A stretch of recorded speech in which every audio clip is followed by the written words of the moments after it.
Welcome to Your College Bound Kid, a podcast for parents, college counselors, students, and anyone who wants a weekly deep dive into the world of college admissions. Hi, this is Andy Strickler. I am currently the Dean of Admission and Financial Aid at Connecticut College, located in New London, Connecticut. I've also worked in athletics and admissions at Kalamazoo College, Beloit College, Sinus College, and Guilford College in Greensboro, North Carolina. I'm Lisa, and I'm a clinical psychologist and college counselor. I have a daughter in college, a daughter in high school, and a son in middle school. After 30 years in Chicago, we recently moved to North Carolina. My name is Mark. I'm a college coach in Atlanta and the parent of two daughters. Karis, a graduate of Davidson College, and she is the founder of the Spanish tutoring company, SpanishHelpToday.com. And Joy is a wellness coach at the Keenan Flagler Business School at the University of North Carolina in Chapel Hill. And I'm so blessed to be able to work alongside both my beautiful daughters at School Match for You, a college counseling firm that I founded in 2010. Good afternoon, friends. Coming from Blacksburg, Virginia, the home of the Virginia Tech Hokies. I tour Virginia Tech today, Monday, 9 a.m., which is tomorrow, really, because I'm recording this on Sunday, but when you hear it, it'll be today. Then I head to Wake Forest and Winston-Salem State in Winston-Salem, then to Furman and Spartanburg, South Carolina. When this episode lands, I should be back home. It's been an amazing trip, but that cold day we had, what was it, Wednesday, I think it was? I was on a tour at James Madison that darn near killed me. I had the biggest coat I possibly have, and I never do this.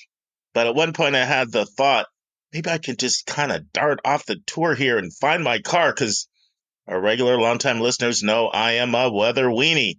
So home sweet home will be good to get some warm weather. On today's episode, I am going to share an update on Counselors Connect, our support group for professional development for our college counselors. I'm going to share a few announcements of a few developments in higher ed. I'm going to share a few more thoughts on topics of colleges getting more generous in their aid awards for middle-income families who earn incomes at $1,000 to $200,000.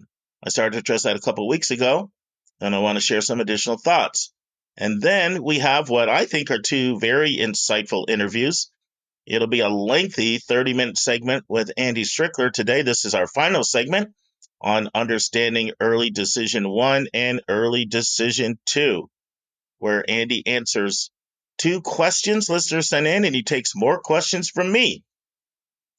Warning, you are not losing your mind if during the Andy Strickler interview you think to yourself, I think I heard this already. There is a segment, it's about 2.5 minutes, that already aired on segment 3 that I'm repeating because it directly answers the questions that our listeners sent in. And then we have part 2 of 3 of my interview with Jin Chow, the founder of Polygents. Most of the organizations out there that are providing passion projects for students, I would never have on this podcast. They either overcharge families, or they, to me, overpromise and make it sound like if you do this project, you're getting in your dream school. To me, Polygents is different.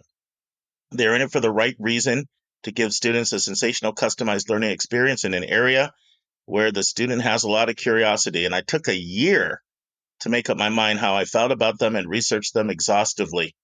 And now I'm on board, and our company that I work for even provides special pricing for students that do Polygents projects. As you listen to Jen, you will see she has the heart of a counselor, and she started Polygents to help students, not to try to scheme and manipulate the college admission process by presenting students as someone they are not. And today's episode may be our longest one when it comes to our content, so there's a lot in here. I do want to say this. Our webmaster, Stylionis, has promised me, and he always comes through, that both the Jin Chow interview and the Andy Strickler interview will go up this weekend. So if you want to hear them in their entirety, you can go to yourcollegebounkid.com, click the interviews tab, and they should be the first 2 interviews at the top. I know we have a segment of our population that doesn't like the way we chunk it out, but it's the only way that we can give you this much content, 3 hours a week of content, is to chunk it up the way that we do. So the solution for that is to listen to it in its entirety on the website. If you sign up for our newsletter and you just go to yourcollegemindkid.com, see the newsletter, you're going to get a lot of articles that we link in every newsletter that we wish we could discuss, but there's not enough time to talk about all the things happening in higher ed. So every month we have probably 7 or 8 really good articles that we would love to be able to discuss that we think will be of interest to our listeners. So sign up for the newsletter. You'll get that and a lot of other benefits. You just do that by going to yourcollegemindkid.com. All right, let's dive in. So friends, as of 10 a.m. this morning, we had 80 counselors who have applied for Counselor Connect. And we are starting this the last Sunday in January. It's our professional development group for support, encouragement, and skill development for all types of college counselors. Now, I don't want to get ahead of myself because we want to survey our group to make sure that our format is meeting the needs of everyone. Michelle Silbernagle is a counselor out of Washington. She's my co-leader. We have a meeting tomorrow actually to do some more planning. But I do want to tell you what we're thinking right now, at least to start out with for our format. So we're looking at having the first 30 minutes where we meet as an entire large group, and then we would break out into smaller groups by counselor, IEC, CBO, public school, independent. This format allows us to accommodate a larger group of counselors, but still have that close connections, conversation, relationship building in a smaller group with counselors who are facing some of the same opportunities and challenges you face in the similar settings. And let's say we have 100 counselors in the group. Well, that first 30 minutes, I can go to a whole lot of admission leaders and say, would you like to come into Counselors Connect and talk to 100 counselors? Are you kidding me? People will jump at that opportunity. 30 minutes at a time and they get to speak to 100 counselors, especially if we have a good number of public school, independent, CBO counselors, because those are the ones that a lot of colleges will be most interested in speaking to. It's changing, and increasingly more people are also interested in speaking to the independent educational counselors, but it depends on the individual college as far as that goes. But if we have the whole group, absolutely, we'll have no problem attracting really strong speakers if we chose to go in that direction.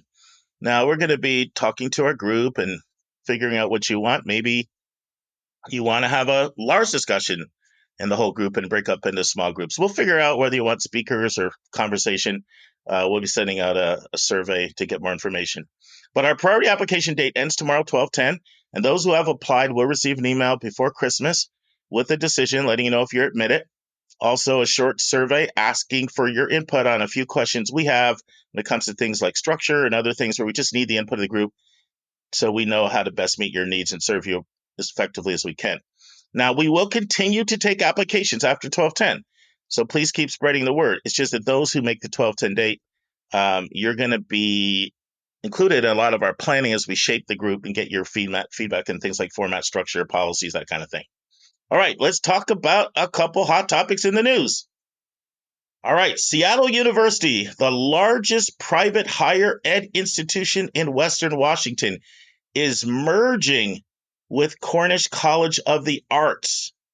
And officials have announced this from both colleges. That actually came up this week.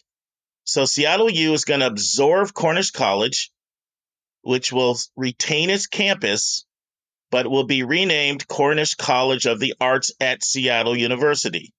And the boards of both institutions have authorized this last month. Now, this is significant because the overwhelming number of arts colleges are really struggling financially. So if you're considering an art school, you really need to look at their finances because it's a very difficult time for arts colleges. This is why they often have a choice, close or merge.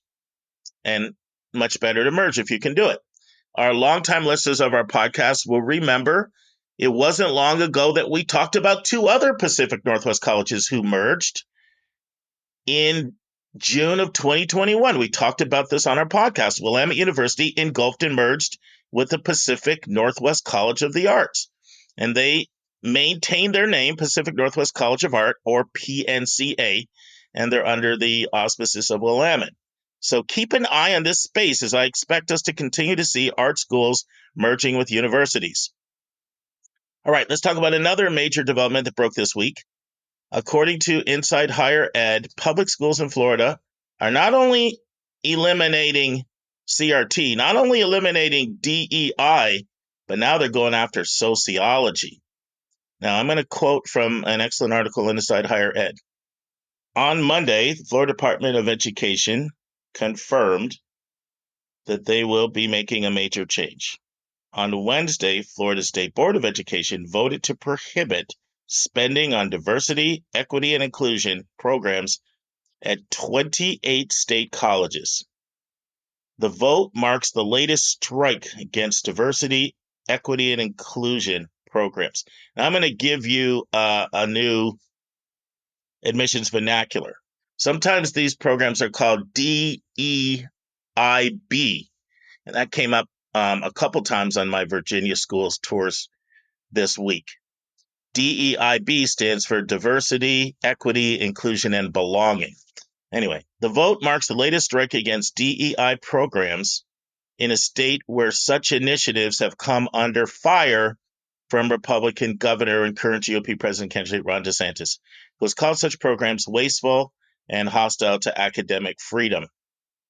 In that same meeting, the board also voted to replace a Principles of Sociology course with an American History course.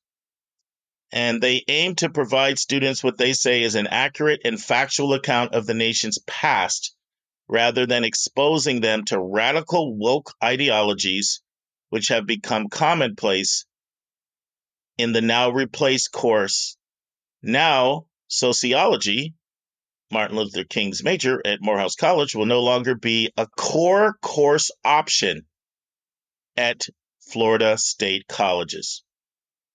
Now, there was backlash from the American Sociological Association, and this is their rebuttal to what Florida is doing.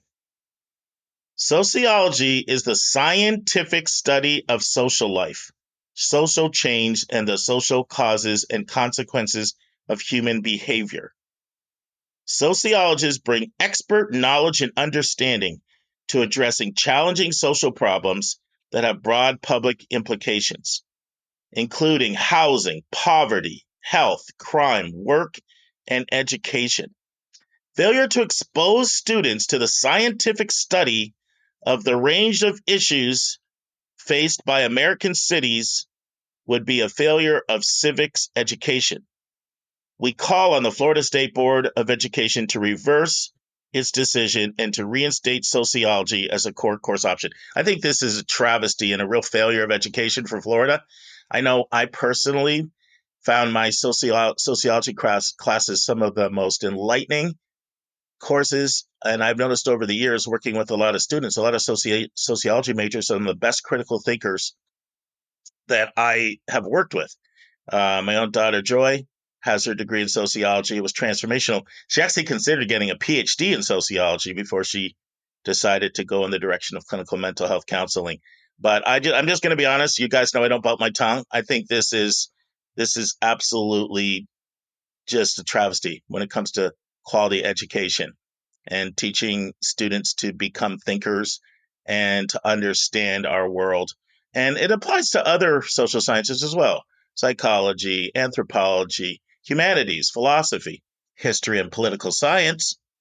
I think these courses make people interesting individuals and help them to understand our society. So, I talked to a client earlier this week who said, I know you recommended some schools for my student that where the entire legislation, all parts of it, are dominated by the Republican Party, and including the governor. And I really would ask you not to do that for future schools, because I'm just not comfortable with, and this is the kind of thing she would describe. I don't trust what these states are going to do when it comes to chipping away at what she regarded, and quite honestly, what I regard as quality education. So I'm not saying everybody has to make that decision. Each person makes their own decision on these things. Not everybody may agree with me on the value of sociology.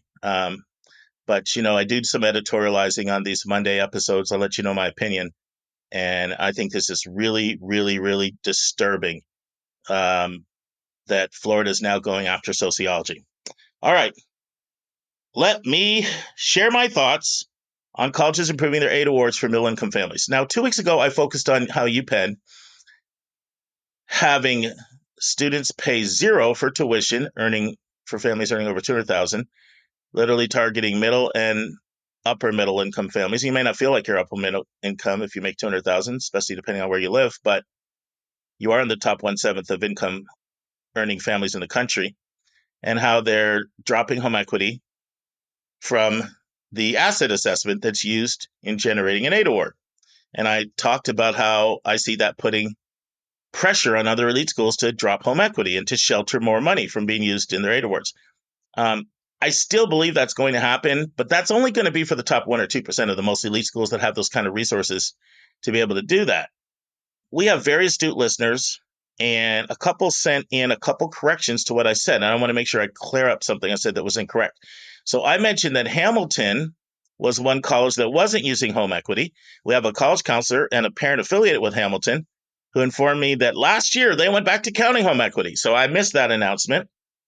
And I also mentioned that I think that UPenn's decision will pressure schools like WashU to consider removing home equity.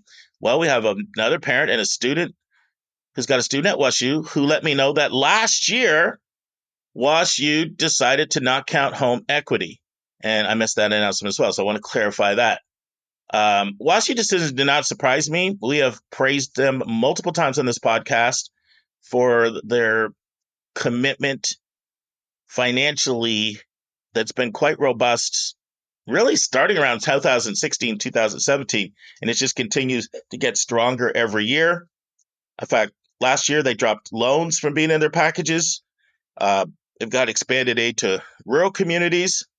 And when I interviewed Ron A. Turner, the WashU's Vice Provost of Admissions and Financial Aid, a little over a year ago, we talked at length about the incredible commitment WashU has made financially to diversify its student body, which was once known as more of a rich kid school, and they're really expanding that. And she even indicated that's one reason why she took the job, when she saw the vision. So this brings me to what I've been thinking. Had I recorded that episode all over again, instead of focusing on UPenn and their new policy, I would have focused on a bunch of schools who have decided to be a lot more generous to middle income families. And I would have asked the question, why are so many colleges making this change now? Why are so many colleges deciding to get more generous to families making between $1 and $200,000? Let me just list some of the schools that have significantly improved their commitment to both under-resourced students. Usually they'll do that by having a cap, like if you make under 60, 65, 70, 75,000, you don't pay tuition, meals, housing, or fees. And then to middle-income families, and these policies go up to, they capped at different places. Like I was just at Washington and Lee on Friday, and they're for them it's 150K. If 150K or less, you don't pay tuition. Some are 150, some are 175, some are 120, but they're all significant upgrades. And then of course MIT and UPenn 200. So what's going on? Well, you know about UPenn and MIT because I discussed them 2 weeks ago. But Brandeis has new policies on this. Carnegie Mellon, the whole University of Texas system. These are all very, very recent announcements. I'm talking about like within a week or two. Like in the month of December, these things have come out. Or maybe it was the last week of November. But dozens of others have also joined them this year with expanding their aid policies, particularly targeting middle-income families. And I'm just going to name some of the schools that have improved their aid policies: Dartmouth, Vanderbilt, Colby, Duke, Columbia, Richmond, UNC, Chapel Hill, University of Virginia, and as I mentioned, Washington a second ago. So what's behind this torrent of affordability initiatives? I've been thinking about this a lot, and I think it really comes down to three major things. One, college is under attack. The value proposition is under attack. Before it was you just have to do it, so by any means necessary, get it done. But now that the ROI is being attacked, colleges have to make this adjustment for people to think that the value proposition is there. Second reason, and I really do believe this. They're just hearing from more and more and more families about the donut hole, meaning you're too rich to get financial aid, but too poor to afford the $100,000 cost of attendance, or the $90,000 cost of attendance, or the $80,000 cost of attendance. By the time you count travel and books and supplies, spending, personal miscellaneous money, not let alone the direct costs like student fees, tuition, meals, and housing. And that is real. And I hear oftentimes talking to families, and I know colleges get an earful of this. The third reason, I believe, is that these colleges, many of them, are about to break through that $100,000 cost of attendance mark. And they know this is going to engender significant backlash. And they want to be able to say what they are doing to address costs, what they're doing to appear sensitive. And so they know it's coming. I mean, cost of living goes up. It's huge expense for colleges to pay for faculty, staff, administration, salary, and benefits. And these most expensive schools are the ones that have very low adult to student ratios.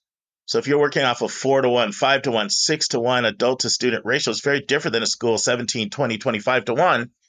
And then if you're trying to be a school of excellence, you're trying to at least have strong compensation, at least in the world of education. It wouldn't be, strong in the business world, but within the world of education, it's extremely, extremely expensive model. And they know that they're going to get asked about it, and they just feel like they need to have some answer to show that they're not out of touch. So anyway, I've been thinking about this a lot. And then I stumbled on an Inside Higher Ed article by an excellent writer we featured quite a few times here, Liam Knox. And this is what he said. I want to read it. He's talking about the flurry of announcements from all these schools. And he says this: the announcements have come pouring in at a time when public resentment on elite institutions has reached a fever pitch. Doubts about the value of college are at a historic high. And the impact of the Supreme Court's affirmative action ruling on demographics is becoming clear. And after last year's bungled FAFSA rollout, families are warier than ever of financial aid promises. We know what's going on with confidence in higher ed. And one element of that is the increasing cost and increasing debt levels, said James Milliken, Chancellor of the UT system. This is absolutely sending a clear message that college is affordable. So Liam Knox actually introduced a couple other things that kind of weren't on the forefront of my thinking. One was the impact of the Supreme Court's affirmative action decision and how that plays out with this, the bungled FAFSA rollout. But the other point he made is really important, which is resentment to elite institutions, how particularly elite institutions, a lot in the Northeast. I've had a lot of conversations with a lot of counselors that I network with. I have noticed that I'm talking about within the company I work for, School Match View, that I found it, we have way less kids applying early decision to Ivy League schools this year. And I'm talking like really, really, really strong kids. Instead, our numbers are way up for like Northwestern, Vanderbilt, Duke, even other schools, Notre Dame, MIT, WashU in St. Louis, University of Southern California, Wake Forest, Santa Clara University, Loyola Marymount University, Emory, and many public flagship universities, especially in the South and the Midwest. And some of the things people say are, the protests on campus, but there's just increasingly a stigma of these Northeast elite schools. And I'm seeing it in the kids. I mean, our applicant pool is as strong as ever, and it's probably the lowest number of Ivy League admits or applications I've seen in the last probably 10 years, to be honest. And I'm talking about extremely strong kids that would be very competitive at those schools.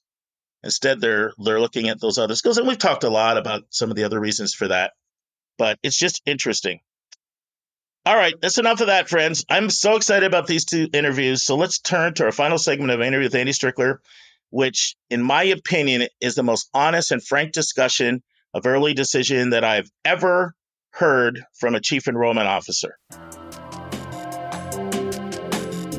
And now this week's interview with a special guest.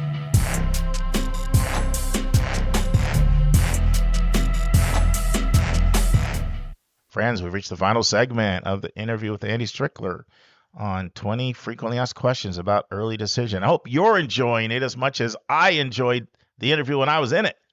But in the final part, Andy talks about converting your regular decision application to an ED2 app.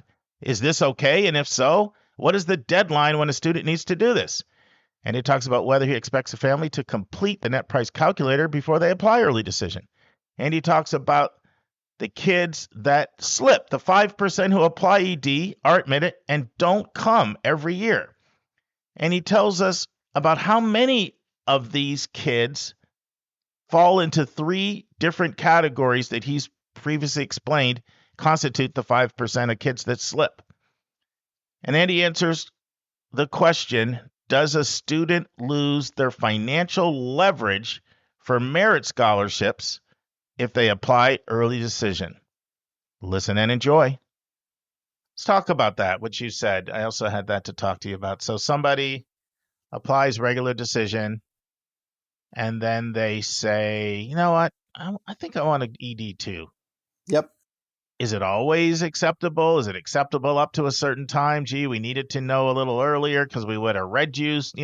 When are the times when you're going to say yes, which I know is most of the time, but are there times when you'll say that's not going to work, it's too late or whatever?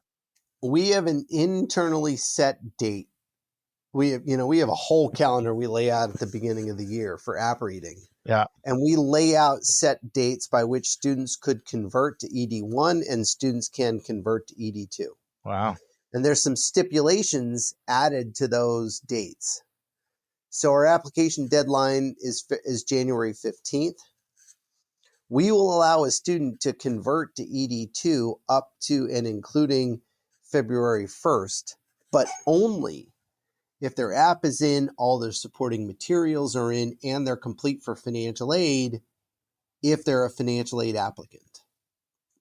So we're going to make sure that everything is queued up and ready to go, and we're not trying to chase documents between then and our release date, because that doesn't do anyone any good. So the student can contact us and be like, yeah, I'd like to go to ED2, and then we'll check the record and we'll say, okay. And historically, we've let students know, hey, listen, if you want to convert to ED2, you can do it up to and including this date.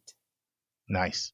So we have those dates set out at the beginning of the year, and we will communicate to applicants, what those dates would be.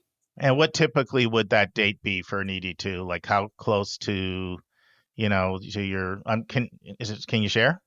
Yeah, it's February 1. Okay. Yeah. End of business, if I have a signed ED agreement by the end of business or midnight on February 1st, because really it's all about what we get on the next morning. We walk in, and if it's here, and the student's complete with a complete application for admission, and if they're an aid filer, we have a complete, financial aid app, we're good to go. And does that have more to do with the time you need to be able to read and decision and get things out on time and just the logistics of all of that? Yes, it's all about logistics. Yeah, makes sense. The last thing we want to do is rush something through, get something wrong, not be aware of the financial aid implications, et cetera, et cetera, et cetera. So it's really all about internal processing more than it is about anything else. Yeah, that makes a lot of sense. Andy, are there any times a borderline ED2 applicant would not be admitted when you say to yourself, I think this kid might have gotten in if they had applied in ED1? If so, when would this occur?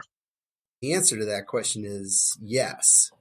But I think the prevalence of that happening would occur, or it'd be a greater prevalence of that occurring the further up the food chain you might go in terms of selectivity. Institutions with large and robust ED applicant pools are going to create models that exist in terms of how many we'd like to admit ED1 and how many we'd like to admit ED2. And the reality is that you don't have any kind of visual as to what your ED2 pool looks like when you are reviewing ED1. ED1, most places are going to have an October 15th or November 1st or November 15th deadline.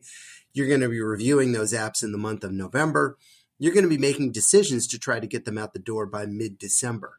You don't know what your ED2 pool looks like because it hasn't sort of fully gestated yet, and you haven't started reading it. So let's just say, for argument's sake, you're working in a school that says we're going to admit 250 students via ED1.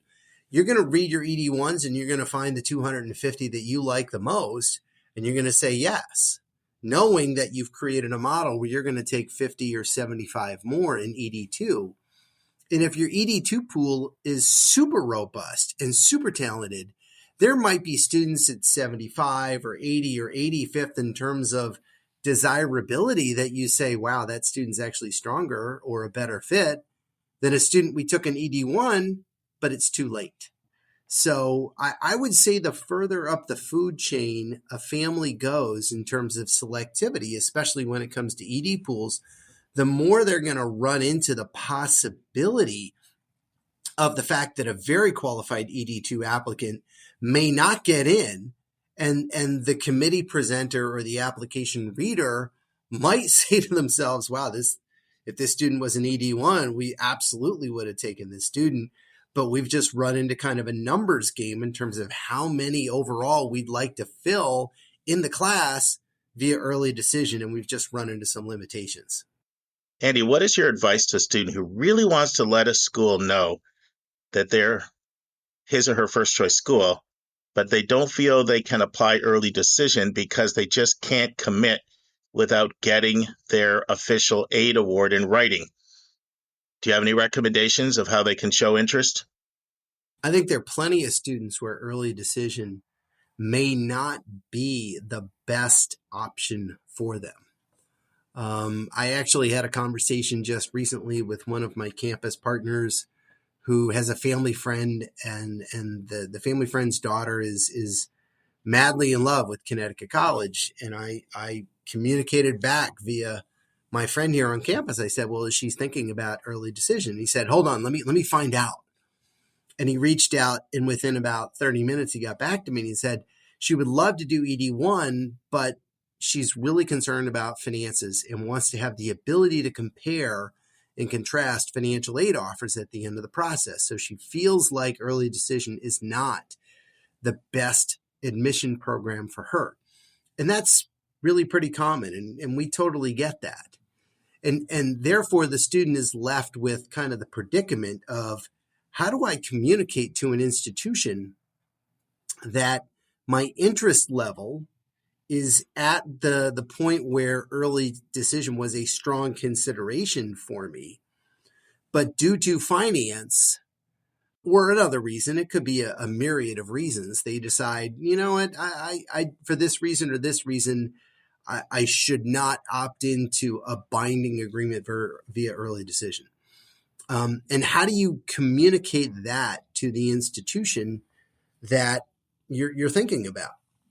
And I think there are a couple of different ways, but, as one of my admission colleagues is very fond of saying, the strongest sort of mechanism that a student can demonstrate interest, and we talk about demonstrated interest all the time, is a signed early decision agreement form. When someone says, yes, you're absolutely my first choice and I'm definitely coming there, that's the strongest sign of demonstrated interest. Okay. Now, a student can communicate via an interview or an email to their regional representative that, yeah, I am super duper interested and I really, really, really thought about early decision, but I didn't for this reason or this reason or this reason. And I think that's a smart move that a student could take. But what I'm wrestling with in my head is the level of authenticity that we would perceive on our end. This landscape of selectivity and this hyper-competitive sense in our society that we are most concerned with gaining admission rather than presenting an authentic sort of perspective as to who we are and see where the chips fall. I think there could be questions on the college's side about the authenticity. Let's say we apply to 12 schools and you wrote an email to me at Khan and said, hey, Andy, Khan is absolutely my first choice. And I really thought about going early decision, but it just didn't work for me for this reason or this reason or this reason. In the back of my head, there's going to be a little voice that says, okay, this student applied to 12 schools, and they may have written this very same email to all 12 institutions. And therefore, there's a question of authenticity that exists. So it's a little bit of a slippery slope. I would encourage families to use this very, very sparingly. And then at the end of the day, we're going to see if the decision that the student makes, if offered admission, matches up with the level of interest. And frankly, I'll make this one last comment. I have been burned enough by students and families saying one thing and doing something completely different in a rather inauthentic manner that I have a healthy dose of skepticism around this type of maneuver. Students who and families who have sworn up and down that Connecticut College was absolutely the place that they were going to end up, and we want a deferral for this reason, or we want this for this reason, special circumstance for this reason. And then when push comes to shove, they were merely manipulating the system to try to best advantage their position in the process. And as a result, I've developed a pretty healthy dose of skepticism about this stuff. So I would encourage families to use it sparingly, but I don't think it's a bad idea. Andy, let's get back to ED1 versus ED2 numbers. Sure. One question I'm asked a lot, it came in from listeners on our podcast, is why won't schools list their ED2 admit rate? It's really, you don't really see it out there. It's not really published. Right. It's very, very, very rare. Occasionally, yes, I'll hear a school say it. A couple of years ago, Emory said we had a 38% ED1 and a 9% ED2. But right, that wasn't, that was more in a presentation to counselors, that kind of thing. Right. What is your theory on why a lot of schools keep that close to the vest? Now, we had 2 SpeakPipe questions from listeners that came out on this topic of ED1 versus ED2. It's actually what led me to reach out to Andy. I wanted Andy to address them in his quarterly visit. One of them was specifically designed to have Conn College talk about something Andy said in a previous episode. So I'll play both questions and we'll let Andy respond. Hey, I listened with great interest to your interviews with Andy Strickler. One thing that caught my attention was the discussion of ED1 and ED2. As my son will soon have to make some decisions about that, I wanted to ask a question about it. The rates of admission for ED1 and ED2 are not calculable from the common data set. In the common data set, the colleges lump the two together in their ED numbers. Therefore, it's impossible to know what advantage, if any, ED2 confers relative to regular decision. During the interview, Andrew mentioned that ED1 might be 200 to 220 kids. As the total ED admission at Connecticut is typically around 260 kids, that means that ED2 admitted about 40 to 60 kids. On the face of it, ED2 cannot confer much of an admissions advantage. At least at Connecticut, they chose 75 to 85% of their ED admits before they even considered the ED2 applications. I would therefore expect the ED2 admit rate at Connecticut to be a number perhaps higher than regular decision, but probably much closer to the regular decision rate than the ED1 rate. Am I off base in my thinking here? Is this generally true at schools that offer ED2? Of course, we know that colleges admit athletes, legacies, children of donors and faculty, and other special cases in ED1. That means the admissions rate for unhooked ED1 applicants is less than it may appear. But I would still expect the ED1 admit rate to be higher than the ED2 rate. In my son's specific case, he's going to apply to his first choice, ED1. Hopefully that will put an end to the agonizing process. However, if that falls through, the question will be, should he apply to another school, ED2, as opposed to regular decision? If he applied regular decision, that would give him a wider range of choices. He'll feel a lot less strongly about his ED2 school than he did about the ED1 school. If ED2 doesn't really help significantly in terms of the chances of admission, should he really limit himself by applying ED2? Thanks for hosting a great show. Hi, my name is Kim, and I am a volunteer college coach for Scholar Match and a parent of 2 college students. My question is, when I'm coaching under-resourced students and we're looking at early decision at meets, 100% meets needs colleges, we can see on the common data set what the odds are for ED. But I guess what I'm questioning is, are those odds different for ED1 versus ED2? Do they get worse, for ED2? Are they better for ED1? Just really want to make an informed decision. And I don't see that information at all broken out in the common data set. So just looking for some words of wisdom. Thank you. That's a really good question. Most schools are going to combine their data for ED1 and ED2 and give you a comprehensive ED1, ED2 admit rate. So they're going to say, here's our ED admit rate, here's our regular admit rate. Because in terms of practice, the program ED1 and ED2 are exactly alike. Mm-hmm. So why differentiate?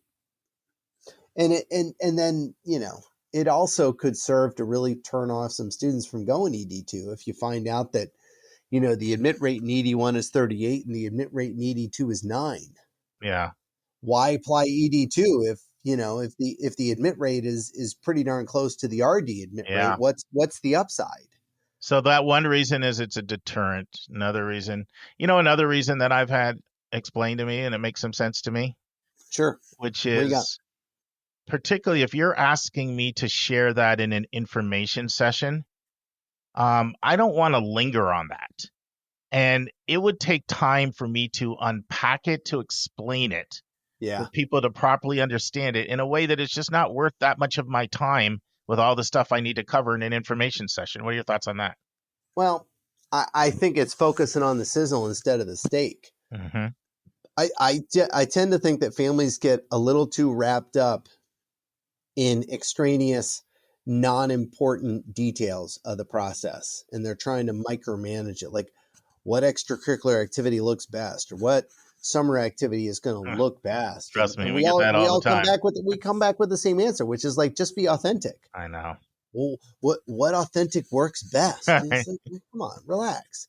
And as a result, if we start parsing out admit rate differences between ED1 and ED2, and if there's a statistically significant difference, we're going to spend so much time with families asking the question, but why the difference between ED1 and ED2? We're going to lose the forest because we're standing there talking about the first tree right in front of us.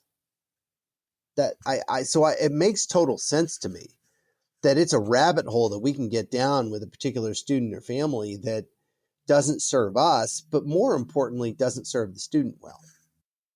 Let's talk about someone applying ED who needs money. Yep. Is it your expectation that they should have done a net price calculator ahead of time to see if we're going to be financially feasible? You guys do like full transcript reviews. I know from talking to you before, you'll do a tax return review for an ED applicant. Yep. Is it your expectation, like that's kind of on you as a family to vet that piece financially beforehand, as opposed to just, I assume that, I don't think I'm rich, and I had no idea that this is what the school would cost me. Do you see that as an obligation on the part of the parent and the student? I think the word expectation obligation takes it a little too far for me. Okay. What word would you use? It's our hope. Okay. It's our hope. Yeah. I mean, we'd like to have that conversation in July, August, and September, rather than have that conversation on December 16th after we've released decisions and the financial aid presents a massive discrepancy between what they were expecting and what we were able to provide and deliver based on our assessment. We would rather have that conversation on the front end, and we invite that. Fill out the net price calculator, get your taxes, call us up, let's talk about it. Let's make sure that where you are in terms of your neighborhood and where we think you are in terms of your neighborhood, they're in the same neighborhood. We just, we don't want a student who's gotten all fired up and emotionally connected about Connecticut College to get an offer from Connecticut College and then parents have to have that tough conversation and say, whoa, this is not what we were expecting. We can't do this. I would much rather. So it's a hope, it's an Sure. aspiration, but it's not an expectation. That's, And I appreciate you scaling that language back. Sometimes I'm looking at things through the prism of my world is a world in which I am advising. And so I'm able to tell families that's their but you're looking at the whole broader scope of people that haven't even heard of a net price calculator. right. And you have to factor that whole world into consideration.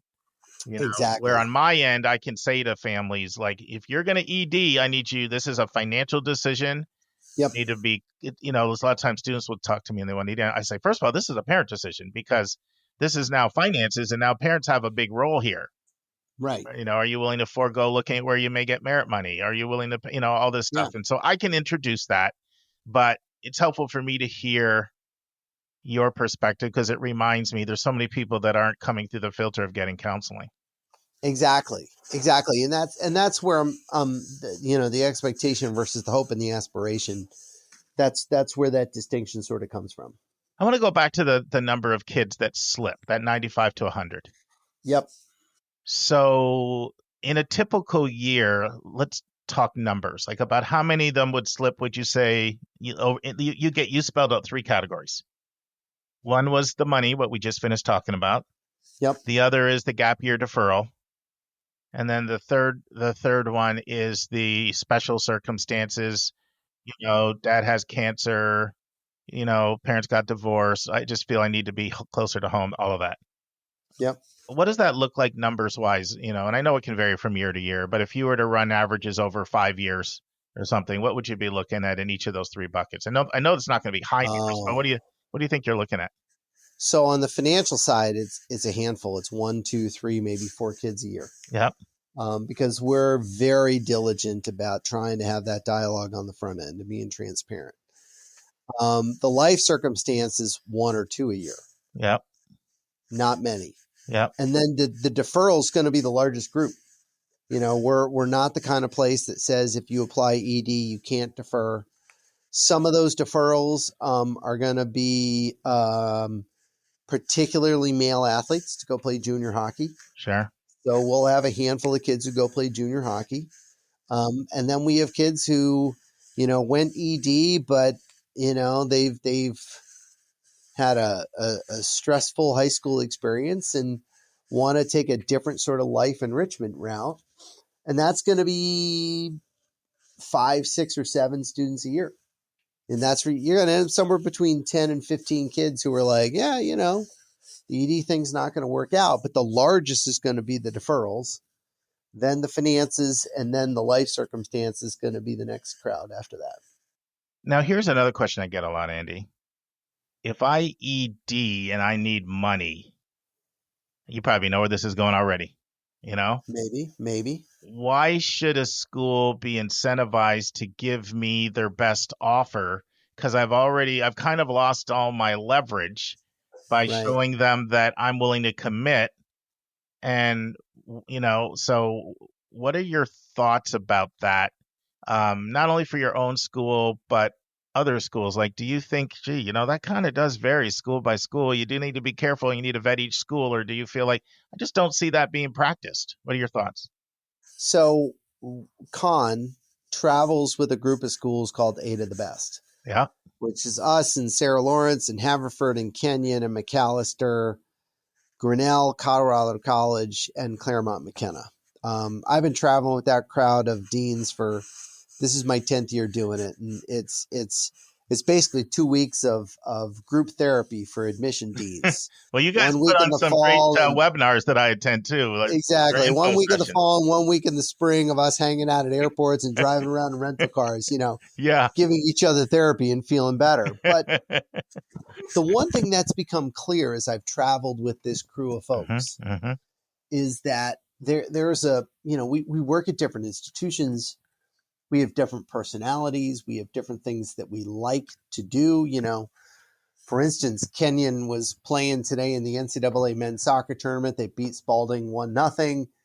Diane Yancey, who's the dean at Kenyon, was not on the sideline screaming and yelling at the refs like Andy Strickler would. Okay. Sure. But the one theme that runs through this crowd of folks is equity. Mm-hmm. That, for the most part, we get into this business and we want to treat students fairly and equitably. And as a result, knowing those 7 other admission deans who are among my best friends in the world, would they feel comfortable and would they be able to put their head on the pillow at night knowing that they were assessing or awarding need-based aid differently to early decision kids versus regular decision kids? And there's not a single one that I could imagine would be comfortable doing that. All right, let me go one step further. Okay. Here's another way this question gets asked. Mm-hmm. Am I really going to be competitive for a merit scholarship if the school has merit scholarships and they know that I'm locked in and they know that that scholarship could be an incentive for someone to pick their school over another school, but they know I'm coming? Yeah. So the second point of the need-based and the merit-based is, how long do you think it would take a school counselor to figure out that a student in ED was getting screwed on financial aid or screwed on merit versus an equal looking kid in regular decision? We all have, we're all reliant on data. And as a result, we deal with, 40, 50, 60, 70, 100 high schools up here in New England that send us 8 to 10 to 12 applicants every year. And it doesn't take a rocket scientist to realize that this kid with this academic profile didn't get a merit award because they were in ED, and this exact same looking student in regular decision got a merit award. And once that word gets out and hits the street, Mm-hmm. it stops to serve in the institution's best interest because no one's going to apply early decision. If you find out that Khan has given merit awards to regular kids and not ED kids, are you going to advise any of your kids to get in an ED pool at Khan? No, I mean, this is one of the things I tell them, that exact point you're making. They can't afford for that word to be on the street. No. Yeah. Yeah. And the equity piece and then the strategic logistical piece, it doesn't work in our advantage to do that. So it's a logical question to ask. But the reality is that the equity mindset, putting our heads on the pillow at night and the ability to sleep, and the word getting out on the street that we're treating different app pools differently, it doesn't serve the institution's interest at that point. Andy, this has been awesome. Is there anything we haven't said No, man. about ED1 or ED2? You're thorough beyond thorough, Mark. I don't know if that's good or bad, but you're a combination of man-to-man and zone defense, man. There are no holes anywhere, man. You're just covering the entire court. Only a sports guy would come back and say that. Exactly. Well, it's a lot of fun for me. I love getting to these different machinations of all this stuff, and we have the listeners that like this kind of thing, right? So that's good. Remember when we first started the podcast, I was like, are people really going to listen to something that's lengthy and what I realized, water finds its level. There's a listener out there that wants that. Yeah. And they're out walking the dog in the morning and they got 45 minutes to an hour walking the dog. What are they going to do? Listen to a podcast. Totally. Yeah. So that's what we try to do, unpack different topics. I love talking to you. I love having you on. My mind's already thinking ahead to 3 months from now. What do I want Andy to come on and talk about? I'm serious. Gotcha. I like it. Yeah. And if you ever have something that you're feeling the itch about, just I want to get the word out on this. I'm seeing a lot of misunderstandings or whatever. Shout at me and okay, and we'll be sure to get you on, because I feel really blessed to have you in our co-host rotation, because it's I said this, and I just recently I told you this just recently interviewed Christoph at Duke, and there's a short list of people, and I told him this, and you were one in my mind. I said that, and he's one that combine three things: a significant amount of depth and experience, good communication skills, and a willingness to be transparent and not just give me the PC thing Yeah. all the time. Yeah. And I get it. It's hard. You don't want to, you don't want to say something and have a board member or blah, blah, blah, or, and, Right. rankle a whole bunch of things unnecessarily. But boy, it's appreciated. It's appreciated by our listeners. I feel really, really blessed to have you come on multiple times a year and talk about these issues to our listeners. So all I can say is thank you, my friends, and go Camels. That's right. Go Camels. Thanks, Mark. Appreciate it. Yeah, take care. Friends, this includes the entire interview with Andy Strickler on Early Decision. I've never heard a deep dive into ED like this anywhere else. I hope you'll forward this interview to your friends so that they can learn what you now know. And remember, all of our interviews in their entirety in one audio file are up at yourcollegeboundkid.com under the interview tab. And now this week's interview with a special guest.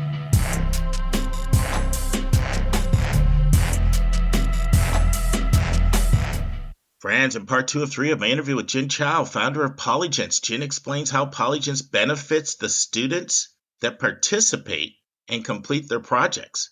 Jin explains the meaning of the word Polygence. Jin talks about when students do their Polygence projects. Jin answers the question, isn't Polygence just furthering the gap between well-resourced and under-resourced families? Jin makes some excellent points about invisible privilege, and she challenges the conventional notion of what pay to play is. Jin talks about the partial and full scholarships that Polygence gives out. Jin talks about the objection. What would she say to a person who says most of the mentors are not really industry experts, but actually grad students? So aren't they over-promising? Jin challenges the objection that some have that most students are not really going to get published if they only work for a couple months. So isn't this really an overpromise as well? She takes on that and answers it directly. Jin talks about when they reject families who apply to Polygence and what are some of the reasons why they reject a student or a parent who applies to Polygence. Jin talks about the sign-up process and for the Polygence application. Listen and enjoy. What do you feel are the most significant benefits that your graduates feel they gained from their Polygence experience? Yeah, I would say there are two major categories of benefits. One is sort of the intangible learning skills, executive function, and curiosity and excitement. And then the other category would be sort of the more practical, like having something to showcase on college applications, having something really compelling to talk about in interviews. And so I'll go through these one by one.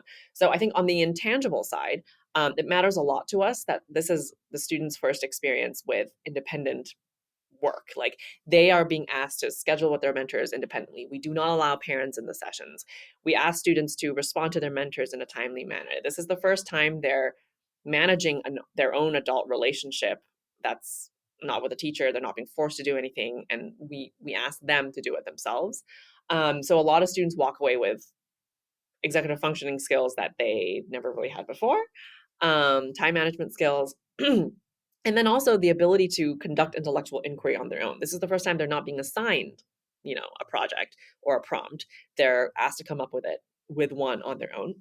And then 80-90% of our graduates say they feel more optimistic and more excited about their college major or their college experience after doing something like Polygence. And so, and that's the real reason why we started the program. We want students to feel that curiosity, that spark, that passion.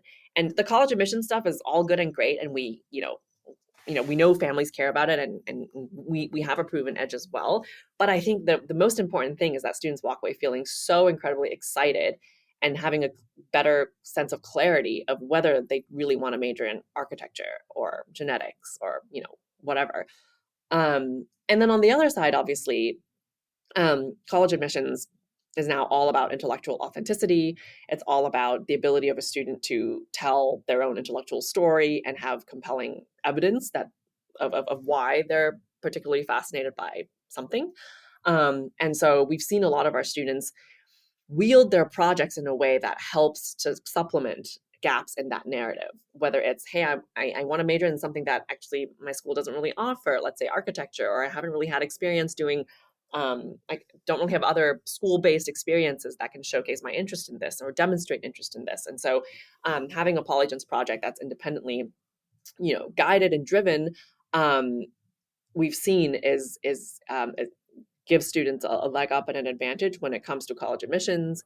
And also we've seen students submit their research projects as research supplements to colleges as well. And those getting reviewed by faculty members so yeah, I would say both of those things.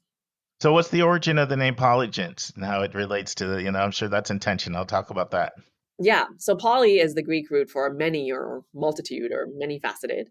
And gens, we sort of just cut the last part of intelligence. And the reason we put those two together is Polygens believes in multifaceted intelligence, in multiple intelligences. We believe that research is not only worth doing in STEM, but also in the fine arts, in the humanities, in social sciences. And also we want to really embody the idea that research papers aren't the only thing that students can do, even though that is what a lot of students come to us thinking they need to do.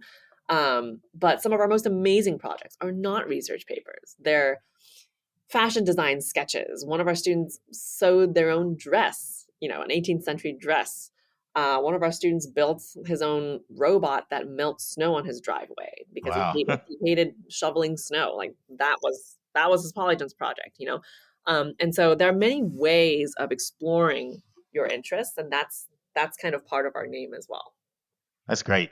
Talk about when students do this, because obviously there's the summer, the fall, and the spring. And so sort of what percentage of people would you say are doing it primarily as a summer project versus fall, or summer and fall versus spring? So to talk a little bit about the timing of when people are doing this. Yeah, I would say most students do it. A lot of students do it over the summer. And we encourage students to start early because 2 months is not really enough to do a really good in-depth project. And we also don't want kids to feel stressed and cramped, right? Because they also want to take a break during the summer. They might be traveling, they might be doing other things or an internship. And so a lot of our students start in late spring, like let's say March, April, and then maybe they have a couple of sessions between then and when school gets out, and then they do the majority of the project over the summer. But we're also seeing an increasing number of students, younger students who have a less cramped schedule, do the project over the school year. Like we have plenty of students starting now. We have plenty of students starting sort of January, February. And so it's a really wide range, but I would say late spring, summer is probably still our most popular time. And then I would also say in terms of when's the best time to do it in terms of grade level. That was my next question. You beat me to it. Amazing. In terms of grade level, we've seen we've actually seen the trend move younger and younger. We have 9th graders. We have some even really precocious 8th graders doing the program. But I would say majority probably still 10th and 11th. We have the occasional straggler 12th grader who's coming to us now. But usually we would say 10th, 11th, maybe 9th if you're independent and can communicate independently with your mentor. Yeah. Ever any kids in college ever do it? We do, actually. A small number because majority of our partners are working with high schoolers. But we have a number of college kids who do Polygens to get into graduate programs or wanting to sort of really work on a really strong writing sample for PhD applications. And then we have like a very, very small number of adult learners who are just doing this for fun, like for satisfying their curiosity. All right, Jen, I want to ask you some tough, challenging questions because I know our listeners are thinking some of these. Yes. Are you up for it? I'm totally up for it. Awesome. So I saw a video where your co-founder, Janice, said the mission is democratizing access to research and top experts. What would you say to someone who said, how is it democratizing the process when it's pay to play? You have to pay thousands to get the opportunity. Isn't it just furthering the gap between well-resourced families and the opportunities they get versus under-resourced families? Very good question. And I love it because we get this question a lot. I actually recently wrote an article on LinkedIn that I'll send you afterwards, precisely addressing this question. Like what exactly is pay to play in education and does Polygens count? And I think the way we want to answer this is through a story. So I often see, when I was at Princeton, people who have free, research opportunities because their parents are professors, or because their parents knew professors at labs where they could just place them in labs. And I would say that those kinds of free privileges are the highest forms of privilege, because they have access to those kinds of free opportunities because of the network of their families, or just who their families are. And the idea behind PolyGens is really, we want to make this kind of opportunity accessible to people who don't have that kind of network. We have students who's first gen college students and whose parents would never be able to put them in touch with an architect for a cool internship for free, right? At any kind of place. And then the other side of the coin too, is we believe in compensating our educators. These PhD researchers and PhD students, I was one myself. I was making $30K living in the Bay Area. And if Oh, that's rough. that is rough. And if I was asked to mentor someone for free, I probably wouldn't have done it, right? Like, it just didn't make sense for me. And so part of the reason behind charging tuition is we really believe in compensating these educators who are trying to, inspire the next generation, but also make a living, eke out a living for themselves. And I think that's also why we've priced our program the way we have. If you see some of the other research programs out there, some of them cost $6,000, $7,000, $10,000 for the exact same structure: 10 sessions, 3 to 5 months, maybe 12, 13 sessions. And we've tried to make our offering the most affordable on the market, and then to also have a couple $100 options, like the pod option for students who don't have the time, or for younger students who want to experience that. And so that's how I would think about it, that education is an area where there's a lot of invisible privilege when you think about it. Students who go to the top-notch public school, yeah, they don't pay anything, but their parents paid millions for the house. So is that pay to play? Or students who go to private school where they have incredible college counselors, they don't need to engage private college counselors. They have research opportunities in the school, but their parents pay 60, 70K a year for that boarding school experience. Is that pay to play? And so when we think about it, that's how I would sort of complexify the picture, that we're trying to give access to the not 0.01% that could do all of these things for free based on their network, but really give that access to students who just don't have the network to be able to connect with these experts. And talk a little bit, you actually have a financial aid option for more under-resourced families that Maureen shared with us when she presented PolyGens to our staff. Why don't you share a little bit about that? Absolutely. Yeah. So in addition to our PODS program, we also have a financial aid program for our core program. And so students can apply for partial aid, and then we have a select number of full aid scholarships that we also do give out, but those are pretty selective. And the qualifying line for partial aid is $90,000 combined household income. So we get a lot of applicants, and we also give out a really good number of these scholarships. And it's basically, we offer the experience at cost for these students, or even more depending on their family background. Great. Now, what would you say to someone who said, you refer to mentors as world-class experts and top experts, but many of the mentors are just PhD students? Are PhD students really world-class experts? Good question. I would say the majority of high school teachers do not have even PhDs. And I think that in order to really push the intellectual boundaries of high school students, you don't really need to be a Nobel Prize winning professor. In fact, I would say a lot of Nobel Prize winning professors probably aren't the best educators, or probably not the best to inspire the next generation. And so I also mentioned this earlier, we really believe in near peer mentorship, because we believe it's more than just imparting knowledge and imparting facts to the student. It's much more about building that sort of big brother, big sister relationship that often lasts beyond the 10 sessions. We've had students graduate from PolyGens and get into, let's say, the school that their mentor was at, and end up reuniting with their mentor in person and continuing that relationship. And that's much more likely when it's a near peer relationship, where the PhD mentor can relate to some of the stressors and the experience that the high schooler is experiencing. And going back to the sort of subject expertise, these are high schoolers we're talking about, right? And in terms of the level of expertise, we think that PhD candidates and also, young assistant professors have the knowledge level to be able to coach these students. And I mean, these PhD researchers are already teaching undergrad level classes at their home institutions.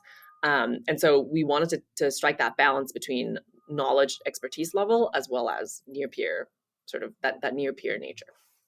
Great. And what would you say to someone who said you talk about how students may get cited for having their projects published, but oftentimes getting your work cited in publications often takes months, even years. How do you sort of reconcile that so it doesn't feel like an overpromise, like I'm gonna, be quoted in a scholarly journal with attribution to me? And what are your thoughts on that? Yeah, I would say that a lot of our students who do publish, we only suggest sort of reputable journals for students to publish in, and obviously in real sort of PhD level, undergrad level, or even graduate level academic work, they won't be citing high school journals. But the idea really is to mimic the process such that students get the experience of what it's like to actually publish in a peer-reviewed journal for high schoolers. Obviously, the review is not going to be nearly as rigorous as Nature or some other more legit graduate level journals. But the idea is to really mimic that process so that students get the experience of multiple rounds of edits. They get the experience of multiple months of turnaround time. They get the experience of formatting a paper just to fit a journal's requirements. And so we make it very clear to our students and to our families that if you're hoping to get published in, I don't know, a graduate level journal, that's very, very, very rare, and very few high schoolers are able to do this. But if you want to get the experience of publishing in, let's say, an undergraduate level journal that's run and operated mostly for high schoolers, because there are very few journals that actually take high schoolers' work, then Polygens is actually a really great experience for you to get that under your belt. And I think it's great that you're not sort of doing that overpromise there. I think a lot of it is setting reasonable expectations so people don't feel disillusionment. Yeah, and we often reject families who have a very unrealistic expectation, and we just know we can't meet it, and they'll be disappointed. And we just don't work with families where the expectations don't align with what we're able to offer. So I want to get into a few more challenging questions, but I realize I never really asked about the process. So what is the process? It sounds like you're not accepting 100% of people, so there still is some aspect of an application process. Why don't you talk about that a little? Yeah. So when students sign up, they fill out an online application that actually also includes a video interview part, which we care a lot about because we want to hear the student talk about their interests. And then we also have an actual live interview with one of our associate directors of admission. And what we're looking for is interesting. So we don't ask for grades. We don't ask for recommendation letters. We could care less whether you're a D student at school or an A+ student. And we've had amazing projects done by both kinds of students.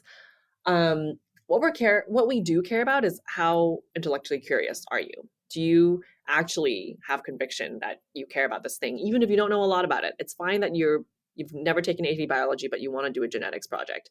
But I want to hear and see why you're interested in this. And so we're looking for intellectual curiosity. We're looking for the ability of a student, like, is the student going to be able to schedule their own sessions, show up on time with no parents on the call? And so we're screening, and obviously the third thing is English ability for the international students that we're working with. So we're really looking for these kinds of characteristics and abilities of the students. And then in the cases where we do turn families away, usually it's because of it's just clear that the student is not interested in what they say they want to do, or there's a fundamental misalignment between what the parents want the student to do and what the student wants to do. Those cases, it's also really, we've just had bad experiences on both ends. And then the third case would just be if there are unrealistic expectations. We've had lots of families come to us saying, can you guarantee that we get a letter of recommendation, or can you guarantee that we get published in XYZ journal? And the answer is always no. Any program that can guarantee a letter of recommendation or that can guarantee publication is likely not a program worth doing, because all of those things depend on the quality of the work. And so if you can pay for a letter of recommendation, it's likely not going to be the strongest letter. Yeah, no, it reminds me, like, college counseling, we have big language like, there's no guarantee to any specific school, and we just want people to know that. I think it's always good to be straight up and upfront about that. So Totally. I love that transparency.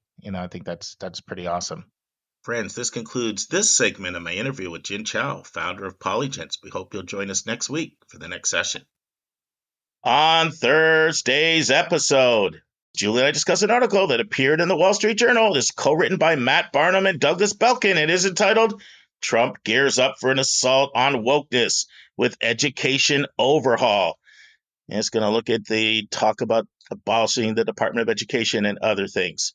Our question from a listener is my absolute favorite question ever, and I'm not exaggerating.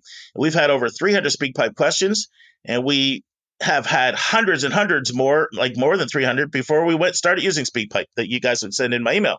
It's from a student who's homeschooled, who listens regularly to our podcast, and she has been inspired and thinks a career in admissions sounds really exciting. She wants to know, what do I need to do if I want to position myself to get hired in a career in college admissions? Hillary joins me to answer this question. We also give advice for the parent in their 30s, 40s, or 50s who may want to transition to a career in either college admissions or college counseling. We will have the final part of the interview with Gloria and Terry Crawford, founders of Initial View, the company that launched Glimpse Video, and they will be discussing more tips for what you should do and not do in your Glimpse video that your student submits to various colleges. And for our spotlight, we have the final part of my interview with Fabrizio Delosio, the Associate Vice Provost for Enrollment Management and the Executive Director for Undergraduate Admissions at the University of Tennessee. And he helps us to understand the University of Tennessee at Knoxville. Friends, I was a guest on another admissions podcast a couple of weeks ago, and I was asked a question, and I'm just kind of paraphrasing it. It went something like this. What is it that people don't get? What are some mistakes you see applicants making out there? And at first, I drew a blank because I never asked for the questions in advance. I don't really need that. I'm comfortable doing this extemporaneously. But I was like, oh, my goodness, I'm drawing a blank in the middle of this podcast interview. But then 2 seconds later, the answer popped in my head. I said, people put too much emphasis on things like admissions rates, acceptance rates, rankings, what their peers think. And peers also includes parents, what parents' peers think. And students, what student peers think. And they don't put enough emphasis on, is this college a good match? Is this college a good fit for me? Are these my people? Is this my place? And remember, friends, college is not a prize to be won. College is a match to be made. See you on Thursday, friends. And that's our show. A big thank you to you, our listeners, for tuning in this week. If you find this podcast helpful, please follow us and you'll get every single episode as soon as it is released. If you're interested, there are a few ways you can really support our podcast. You can click the share button and send it to your friends and acquaintances. You can help us pay our staff and our expenses by donating on our website. You can write a review for us on Apple or Spotify.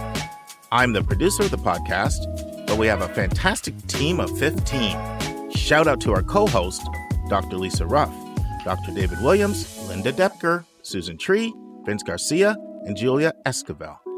And to our substitute co-host, Sylvia Borgo. Our sensational sound engineer is Nemanja Motvich. Our amazing music is from Victor Allen Weeks. Marketing designs are from Kimberly Blass. Lily Parikh manages our Instagram. Our image editor is Talha Khan. Joy Stucker does our website episode updates. And our webmaster is Stylianos Dimitriou. And if you want to have a coaching session with Lisa, Linda, or me, just text me at 404-664-4340. If you have a question you want us to answer, or if you have a recommended resource or article you think we should discuss, just send it to questions@yourcollegeboundkid.com. Our favorite method is for you to record your own voice at speakpipe.com/YCBK. By the way, check out our website, where you'll find lots of content that is not on any podcast app. Our website is yourcollegeboundkid.com. If you want to learn about other hot admissions topics, follow us on Twitter at YCBK Podcasts. We think of you as our listening family, and we look forward to meeting again with you every single Monday and Thursday.